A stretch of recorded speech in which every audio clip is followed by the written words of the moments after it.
Hi, my name's Marcus Ansems. I'm a Master of Wine. Today we've got my buddy here, Geoffrey Moss. He's also a Master of Wine. I thought today we'd do a food and wine tasting. Right, I'm excited. Are you? Yeah.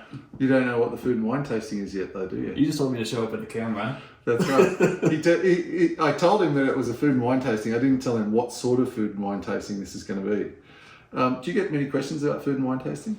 Yeah, I would say it's one of the most common questions that people ask. Yep. I do as well.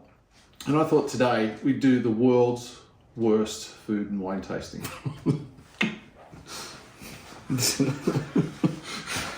No, I'm scared.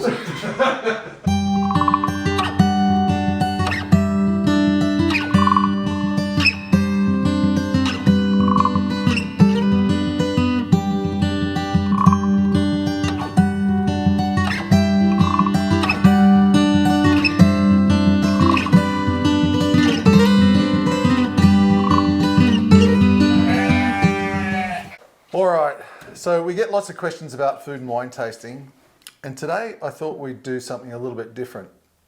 Rather than saying, okay, what wine goes with what food, you know, what's a great pairing, I think that you can learn a lot about food and wine pairing by what you shouldn't eat.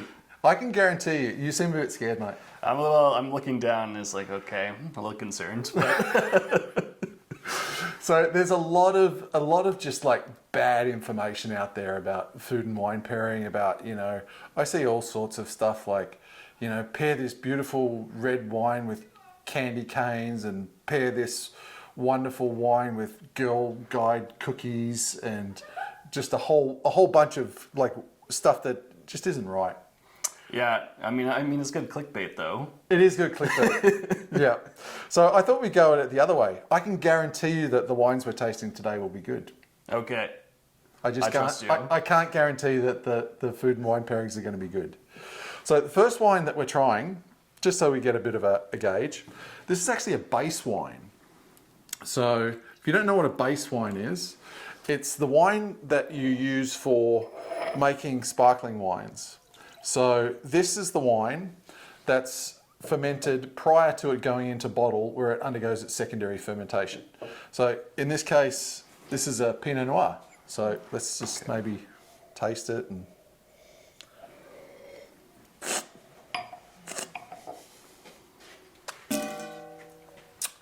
we've got a little built-in spittoon here, so excuse us if we spit. So thoughts? What's this wine taste like? I mean, super bright, kind of citrusy, some red berry fruits. Mm-hmm. What about in terms of acidity and sweetness? I mean, bone dry. Bone very dry. Crisp, refreshing. Acidic. Yeah. As you'd Okay. expect from a base wine. Awesome. So I thought that out of these, we've got a beautiful poached cod with a butter sauce here. But no, I'm going to go with the dill pickles. I think this will be fabulous. We've got some dill pickles and some sauerkraut. I mean, I love both these things. Excellent. I do as well. I think that, you know, sauerkraut's pretty underrated, and who doesn't like a good dill pickle? So there you go, mate. You can get into Okay. that. Grab yourself a pickle. I'm just going to grab one with my hand here because I haven't had I don't pickles in base wine before. This is a new experience for me. there we go. Okay, let's try this. There's nothing wrong with a pickle, right? I love a pickle. All right, get it in your face.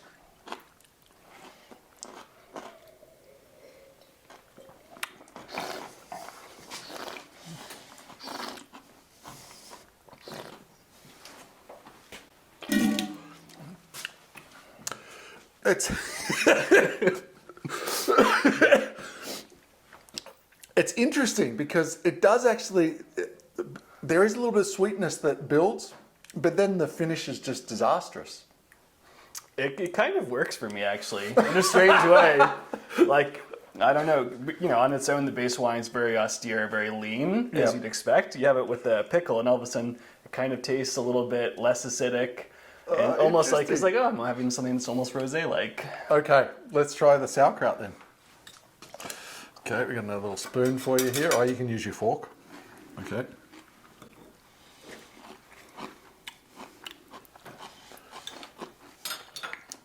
So it's sauerkraut. There's not much more to say about that, but let's try this.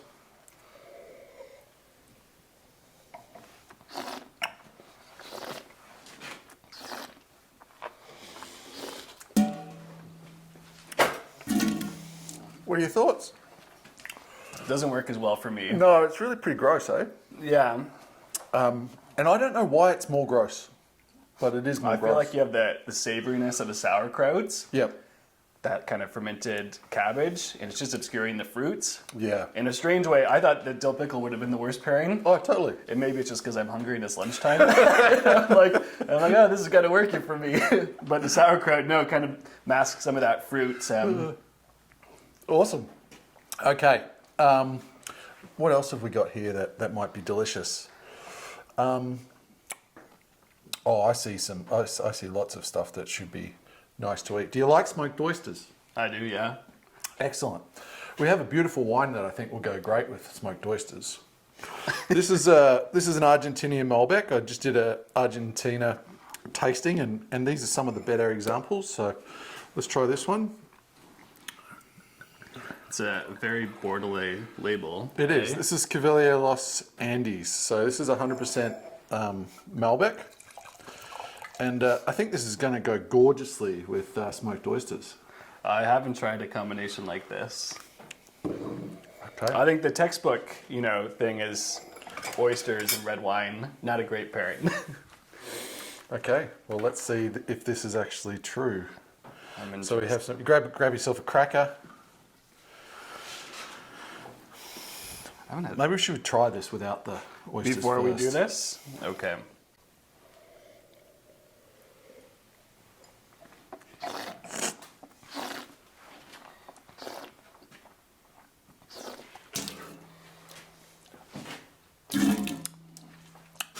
I really like that. Yeah, delicious, eh? Like very rich, ripe, those nice kind of plummy black fruit, nice oak support, really soft tannins. All right, let's try it with Let's try it with the oyster and see what the happens. smoked oysters. So I think that the textbook would be that the wine comes across almost metallic with this pairing, right? Yes. Yeah. But I don't know how the smoke's gonna factor in.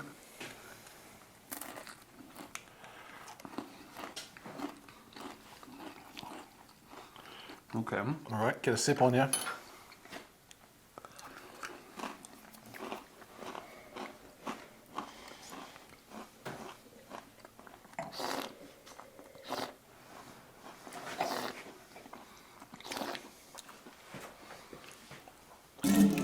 Oh. Wow. Yeah, how funny about that. That is really. Wow. It It's actually gets unbelievably bitter. Like it just builds in bitterness, worse. Yeah. and it's just. Wow. Excuse my French. Wow. I feel like it is not Oh. leaving either. That is Like- long. That is just like it like amplifies all those fishy metallic. That is something I would not try at home. No, that's just straight up bad. Oh yeah. Okay. Wow. Well. Okay. So there we I'm go. gonna need another piece of cracker to get that. Okay. Well, let's go. We've got another nice bunch of Argentinian wines here. Well, how about we go with this one? This is actually a Bonarda. You don't see that many straight varietal Bonardas out there, but I quite like them. So another full-bodied, rich red wine.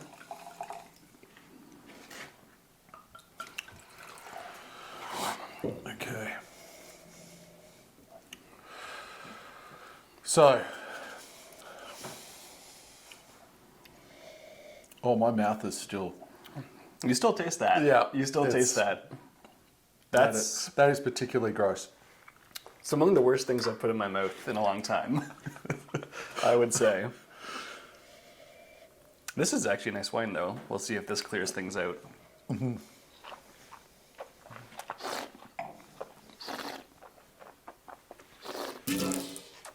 I feel like I'm at the dentist where you rinse your mouth out with something after you've They've given you something horrible to taste? Still tasting the oyster, but Yep. this is a kind of juicy and fresh, and I like this. Yeah, it is a really fresh, crunchy, juicy style, which I like as well. Yeah, what's the alcohol? 13.5. Okay. 13.5, yeah. Yeah, it almost comes across like a riper Gamay or something like that. Yeah, that's a good way to describe it. Yeah, almost those sort of carbonic characters. Okay, so I'm thinking this is going to go beautifully with this poached cod that I did earlier. I mean, it looks appealing. You know? You made this yourself? Oh yeah, Okay. it's beautiful, fresh piece of buttery poached cod. Shall we try this? Yeah. All right. Well, there we go. Oh yeah, get a bit of butter in there. Okay. Well, what would the textbook say? I guess the textbook would say the wine's just going to overwhelm the fish.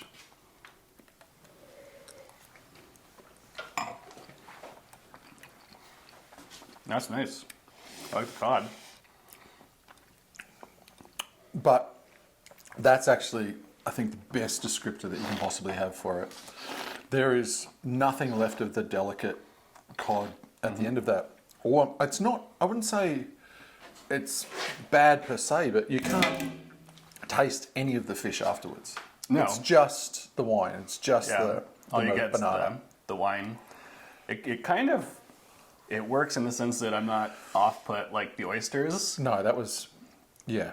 And my mouth is kind of cleansed, I guess, with the nice banana wine that we're drinking. So I would say if you care about how delicate fish tastes, I would avoid a full-bodied red like this. It's not the perfect pairing. It's not enhancing the food or the wine. No.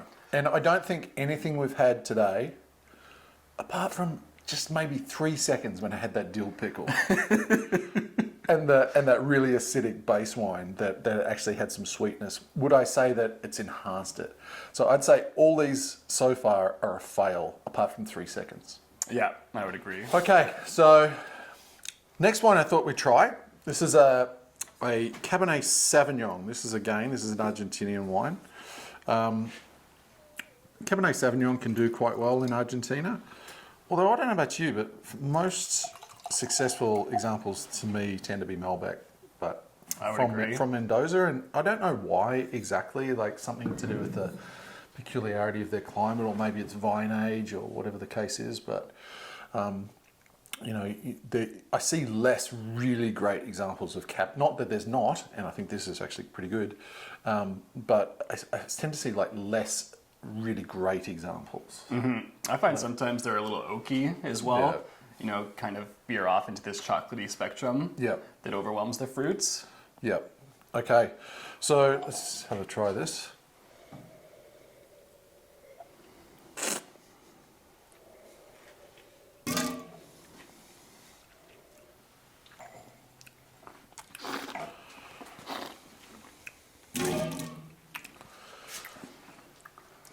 So for me, you know, it's relatively soft. There's fairly bright acidity, maybe a little on the warm side. I'd say this is good, solid wine. I think actually an excellent pairing might be maybe some of these black beans I made earlier. Okay.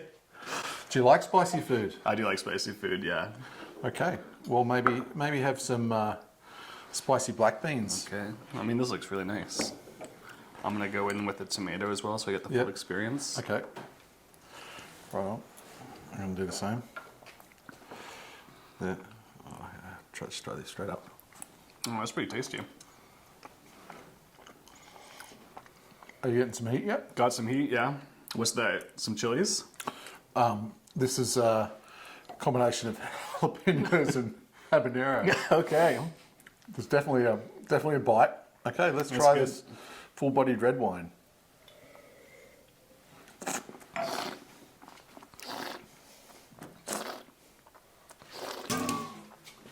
Oh, that is hot. Right, we're Definitely accentuating the spice. We're just amplifying everything. So this is one of the reasons I would not suggest, oh, that is hot, going with a full-bodied red particularly a higher alcohol. I think this is 14% alcohol with spicy food. What happens, like for you? With spicy food, just accentuating the heat, so it comes Yeah. across spicier. I think the other thing with this dish that's tough is the tomatoes, because you get that burst of acidity from the tomatoes, and then this comes across a little bit flabbier Yeah. with the pairing as well. Yeah. So for me, I can't taste this wine at all. Like it just amplifies it to a point where it's just unpleasant to drink. Yeah. Yeah. I think I could stomach it, but I'm still like so shocked by the oysters that I just think everything else so far is kind of like, okay, I can do this. Yeah. So, what else have we got here? Okay, here we go. This is quite a nice, delicate Pinot Noir. This actually comes from Rio Negro in Patagonia. Patagonia, yeah. Yeah. So should we try this? Yeah, let's try that. Patagonia is super trendy right now. Okay, so Pinot Noir. I think a beautiful accompaniment for this might actually be some chocolate. Some chocolate, sure. You know, I hear that a lot, wine and chocolate. Well, it's almost Valentine's Day. You know, I think you get ready for the clickbait wine and chocolate articles. So in your experience, does wine and chocolate go well? No, I think it's actually a pretty horrible pairing. I agree. So let's find out whether wine and chocolate is actually... I don't know how much of a chocolate fan you are. I'll give you a big piece. This is Okay, so we got this. this is milk chocolate. This is a milk chocolate.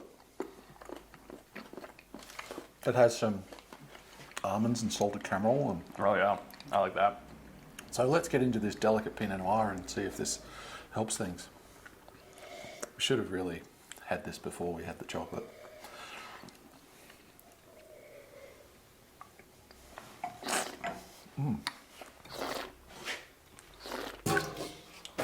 Wow, that for me is the second worst pairing we've had. Yeah, I'm barely tasting the wine at all. Something about the chocolate and the sweetness just amplifies that kind of rustic Pinot quality. Mm-hmm. Do you know what I mean by that? Yeah. Like it makes it taste extra savory and extra sour. Yeah, I don't find I'm getting almost any fruit at all with the pairing. No. So why do you think people are so hell-bent on wine and chocolate as food pairings? I have a couple ideas. I think one, wineries don't often make a dessert wine. Like what's a wine that pairs well with chocolate? It's probably port. Yeah, I think port sure. actually does pretty well. Yeah. You know, but most wineries don't make a port. So Yeah. all of a sudden it's like, well, we need something to pair with dessert. So we're gonna pair a full-bodied red wine Yeah. with a chocolate dish, and that's so. Yeah. I think part of it's like just forcing it in because we don't have a dessert wine. Yeah. So we'll try that. I think the other thing is it's kind of just easy too. It's Yeah. easy to get people to buy in, but All right, that makes sense. We've got maybe one more wine here and one more food pairing. I think is just a must. it's a must. Okay, let me see. What have I got here? I actually really like that wine on its own. It's like pretty delicate, but a nice kind of balance of fruit with some savory complexity. All right, so we're going to go with. I really like Cabernet Sauvignon from Western Australia. Oh, sure, okay. So we're going to go with Howard Park's, their Margaret River Cabernet Sauvignon. You often get kind of almost a menthol eucalyptus character in some of the Cabernets from this area. They tend to be, quite full-bodied, age very well. So let's have a go. I don't know about you. I always found them really easy to confuse for Bordeaux in some cases. Yeah, for sure. In blind tastings, they're always tricky.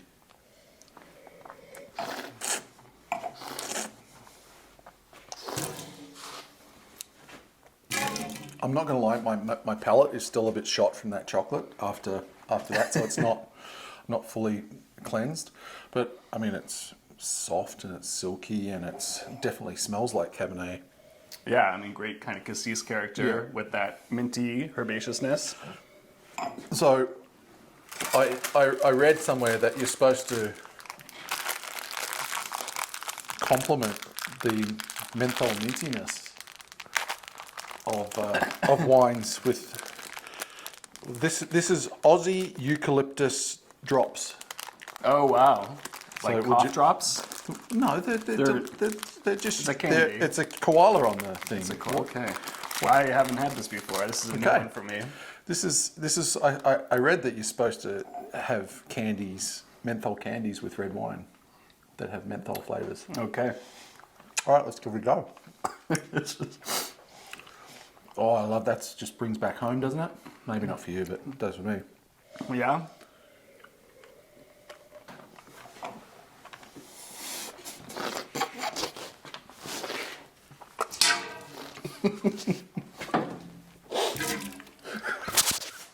I kept my candy. I've got like I've got a long eucalyptus finish on this cab. All right, well, on that, Jeff, Wow.